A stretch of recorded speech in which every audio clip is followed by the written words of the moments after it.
Le pouvoir des jeunes dans la co-création de l'éducation. Se référant au quatrième objectif du développement durable ODD 4 des Nations Unies, qui reconnaît l'éducation de qualité comme un grand facteur pour le développement durable, se référant à la Journée internationale de l'éducation célébrée le 24 janvier de chaque année depuis son adoption aux Nations Unies en 2018, se référant aussi du thème éducationnel de l'UNESCO pour cette année 2026, ce dernier reconnaît et promet que les jeunes ont de grands pouvoirs dans la co-création de l'éducation. Les jeunes de moins de 30 ans représentent plus de la moitié de la population mondiale selon l'UNESCO. Ils constituent un ressort essentiel pour le développement durable, l'innovation et la transformation sociale. Cependant, ils sont touchés de manière disproportionnée par la pauvreté, les inégalités et l'accès limité à une éducation de qualité et à l'accès limité à des emplois décents.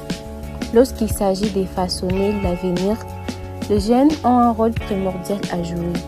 Ils sont les bénéficiaires des programmes éducatifs et leur avenir en dépend. Il est donc essentiel d'impliquer véritablement les étudiants et les jeunes dans la co-création de l'éducation qui souhaitent enfin de répondre à leurs aspirations et à leurs ambitions pour leur bien-être et celui de nos communautés. Cela est d'autant plus vrai à l'heure des transformations radicales induites par la révolution technologique qui appelle à repenser les finalités et les modalités de l'enseignement et de l'apprentissage.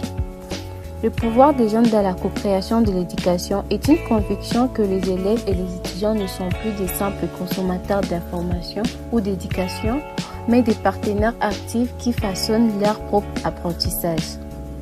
Cette conviction est une transition d'un modèle vertical, le professeur sait, les élèves écoutent, vers un modèle collaboratif.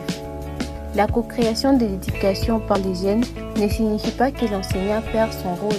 Au contraire, son expertise devient celle d'un mentor ou d'un facilitateur plutôt que celle d'un simple transmetteur de savoir.